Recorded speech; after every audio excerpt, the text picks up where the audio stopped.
कुछ तो बात होगी। क्या हो सकता है बताइए?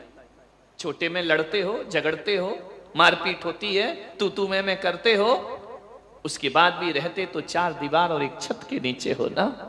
बड़े होने के बाद ऐसा क्या हो जाता है कि एक दूसरे से बोलने को तैयार नहीं होते हो, एक दूसरे एक छत और एक चार दीवार के नीचे रह नहीं पाते हो? ऐसा क्यों होता है और कब होता है?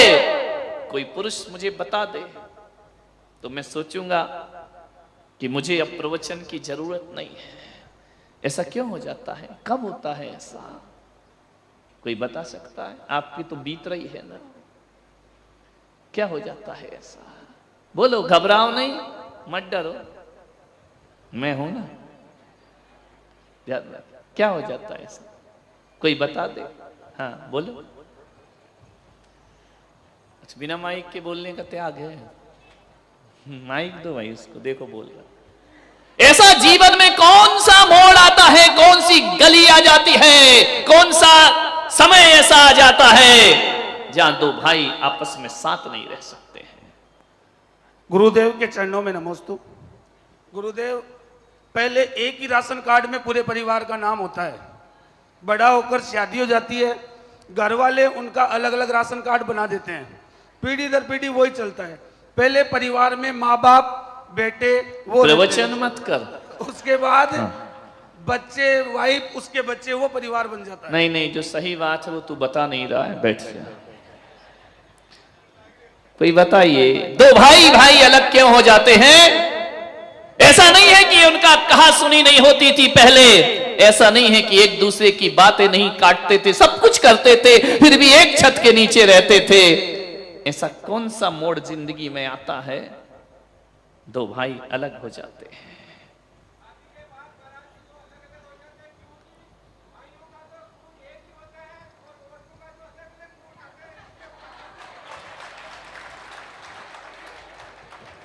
एक शेर ने दिलेरी की है, बाकी तो ये सब मिमिया रहे हैं। ध्यान रखना, ये घर जाके फिर क्लास लगेगी। एक तो जिंदा शेर खड़ा हुआ, ध्यान रखना। कोई बात नहीं, मेरी सभा में शेर बन जाओ, नहीं तो हालात तो ऐसे। एक आदमी को मैंने देखा, क्यों रे तू ऑफिस में बड़ा शेर बना घूमता है, दुकान में बड़ा शेर बना घूमता है, घर में जाके तुझे क्या हो जाता है? बोले महाराज, शेर तो मैं घर में भी रहता हूं, लेकिन घर में जाता हूं तो दुर्गा जी ऊपर बैठ जाती है, इसलिए मैं भीगी बिल्ली हो जाया करता हूं। एक शेर मिला, ध्यान रखना मान्यवर। और आनंद तो इस बात का है कि जिसके लिए बोल रहा है वही तालियां बजा रही है। क्या बात, ध्यान रखना। दो खून एक रहते हैं, एक खून एक ही घर में पैदा होने वाले एक साथ रहा करते हैं। मान्यवर, ना जाने जिंदगी में ऐसा कौन सा खून आ जाता है जो एक खून को दो करने का प्रयास करता है। ध्यान रखिए, एक खून आ जाता है दूसरे घर का, ध्यान रखना, वो आके एक घर के खून को बांट दिया करते हैं। मुझे क्षमा करें, बात सच है, गलत नहीं है, छोटी है लेकिन सच है। ऐसा क्या जीवन में घट गया तुम्हारे? कल तक तो ये हाल था कि चार भाई एक थाली में भी खा लेते थे। अरे जिस बाप ने इस घर को, चार बेटियों को पाल पोस करके विवाह करके विदा कर दिया, उस समय वह घर छोटा नहीं लगा। एक बहू क्या आती है, वो कहती है कि मकान छोटा है। ध्यान रखना, जहां चार चार बेटियां पल गई, जहां चार चार बेटे पल गए, उनके लिए मकान छोटा नहीं लगा। एक क्या शहजादी आ जाती है, उसे मकान छोटा लगता है। ध्यान रखिए मान्यवर, एक परिवार की चर्चा कर रहा हूं मैं, ध्यान रखना। एक खून ऐसा आ जाता है हमारे घर में जो हमारे खून को बांट देता है।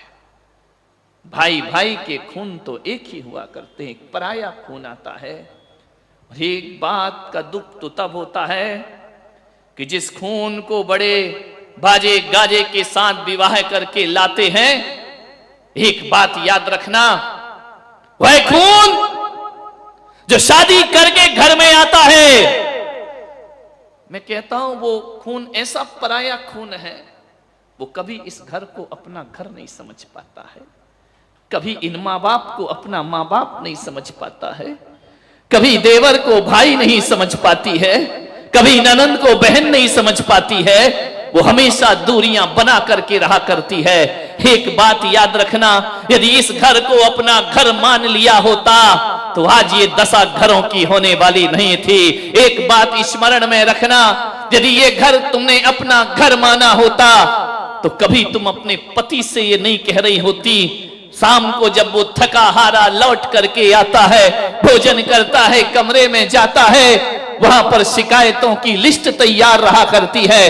तुम्हारी माँ ने मुझे ऐसा कहा, तुम्हारे पिताजी ने मुझे ऐसा कहा, तुम्हारे भाई ने मुझे ऐसा कहा। क्या करे वो बेचारा, वो लड़का न पत्नी का हो पाता है, न माँ का हो पाता है, न परिवार का हो पाता है, न वो इधर कुछ बोल पाता है, न उधर कुछ बोल पाता है। पहले तो कहा जाता था कि बेटियां जाके ससुराल में दुखी होती हैं, वो 4 लोगों को दुख बता देती हैं। लेकिन ये कुंवारे छोरे जब शादीशुदा हो जाते हैं ना, माँ का पक्ष लेते हैं तो पत्नी आंख दिखाती है, और पत्नी का पक्ष लेते हैं तो माँ आंख दिखा। स्थिति बहुत गंभीर है, लेकिन नियंत्रण में है।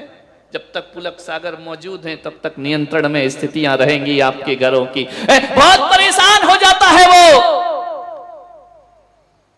जब वो बेटा समझाता है कि मां बूढ़ी है, बुजुर्ग है, कोई बात नहीं, कह दिया तो कह दिया, क्या होता इसमें, क्या बुरा मानना। सुनो, मां तुम्हारी है, तुम सुनो, हम सुनने वाले नहीं। अत श्री महाभारत प्रस्तुत करता गोदरेज, ध्यान रखिए।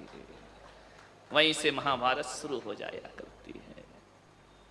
तीनों भाई मेरे पास आए, आकर के उन्होंने कहा महाराज हमें एक कर दीजिए। मैंने कहा तुम तो एक हो। बोले हम दिल से तो एक हैं, लेकिन हम एक साथ रह नहीं सकते हैं। मैंने कहा वजह क्या है? बोले हमारी पत्नियों की आपस में बनती नहीं है, देवरानी की जिठानी से नहीं बनती, जिठानी की देवरानी से नहीं बनती है, एक दूसरे के साथ बैठना पसंद नहीं करते हैं, बात करना पसंद नहीं करते हैं, और उसका दुष्परिणाम हम भाइयों के जीवन में दिखा करता है।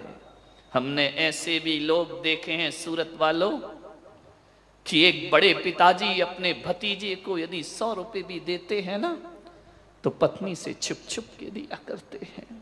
पत्नी को पता नहीं चलना चाहिए। एक भतीजा जब अपने ताऊ के पास जाता है, यदि उसे कुछ लेना है ना, तो छुप करके, मैंने ऐसे भी घर देखे हैं कि 30 त्योहार पर भी बहू बेटियां जब आती हैं, सावन मनाने जब बेटी आती है ना, तो एक माता पिता छुप छुप कर बच्चों से अपनी बेटियों को उपहार दिया करते हैं, उन्हें मिठाई दिया करते हैं, उन्हें साड़ी दिया करते हैं। बड़ा भाई कहता है देख तेरी भाभी को पता ना चल जाए, चुपचाप इसे रख ले बहन। ऐसे भी माहौल बन गए हमारे घरों में कि हमें छुप छुप कर व्यवहार निभाना पड़ते हैं, छुप छुप कर मिलना पड़ता है। उन तीनों भाइयों ने कहा कि आज हम आपके चरणों में आए हैं महाराज, हम छिप छिप कर तीनों आए हैं। हमारी पत्नियां नहीं चाहती हैं कि हम एक साथ बैठें, हमारी पत्नियां नहीं चाहती हैं कि हम भाइयों में प्रेम होना चाहिए। पहले तो वो समय था कि बड़ा भाई कुछ बोल दे तो छोटा भाई चुप हो जाता था, और आज महाराज जब मैं चुप होता हूं ना, तो मेरी पत्नी मुझसे कहती है कि अब नहीं बोलोगे बुद्धू राम तो कब बोलोगे, जिंदगी ऐसे ही गुजार दोगे, अपने बारे में कुछ नहीं सोचना है, सब भाइयों का करते रहोगे। इतने उलाहने मिलते हैं। बहुओं से मेरा निवेदन है, एक निवेदन स्वीकार करो, एक बात बताना ईमानदारी से, जब जब सावन आता है ना, किसकी याद आती है? एक बात ईमानदारी से, भाई की आ रहा है ना सावन, भाई की याद आती है ना, भाई से मिलने का मन करता है ना कि जाकर के उसे राखी बांधूं रक्षाबंधन पर। हर साल 6 महीने में, 4 महीने, 6 महीने में मन करता है कि भाई से बात कर लूं। 4-6 महीने तो बहुत, अब तो मोबाइल है ना, तो रोज ही रोज बात होती है, सुबह शाम बात हो जाया करती। भैया से बात कर लूं, भाभी से बात कर लूं, कितना मन करता है अपने भाई से मिलने का। देवियों जरा इतना बता दो, जब दूर पीहर में तुम्हारा भाई रहता है, हर त्योहार में मिलने का मन करता है, भाई से बात करने का मन करता है, उसे उपहार देने का मन करता है, तो एक बात इतनी तो बता दो, इनका भी तो भाई है, कोई दुश्मन नहीं है, इनका भी तो मन करता होगा अपने भाई से मिलने का, इनका भी तो दिल करता होगा अपने भाई से मिलने का। अरे जैसे तुम्हारा भाई है वैसे इनका भी भाई हुआ करता है। नफरत के बीज मत बोइए। किसी घर को स्वर्ग बनाना है, मंदिर बनाना है, एक बात रखना, जो घरों का बंटवारा करती है वो बहू होती है, और जो घरों को एक करती है वो बहू रानी हुआ करती है। उसे ग्रह लक्ष्मी कह करके बुलाया जाता। ये इल्जाम तुम्हारे सिर पर आ रहा है कि पत्नियों ने आकर दो भाइयों को जुदा कर दिया। कभी अपने मकान की दीवारों पे कान लगा के सुनना, उन दीवारों से आवाज आती है, वो दीवारें आपस में बात करती हैं कि हम चार दीवारों ने एक छत को बांध रखा है, हम चार दीवारों ने एक घर को जोड़ के रखा है, हम खड़े रहते हैं, बनाने वाला बिखर जाता है। याद रखिए, एक ईंट से जब ईंट जुड़ती है ना तो मजबूत दीवार खड़ी होती है। ईंट को ईंट से जोड़ना पड़ता है तब मजबूत मकान बना करता है। दिल को दिल से जोड़ो तो घर का निर्माण हो जाया करता है, घर बन जाया करता है, परिवार बन जाया करता है। ईंट से ईंट जोड़ो तो मकान बनता है, और दिल से दिल जोड़ो तो रिश्ते बना करते हैं। ध्यान रखना, मकान कहता है हम तो वहीं खड़े हैं, ये बिखर गए हैं।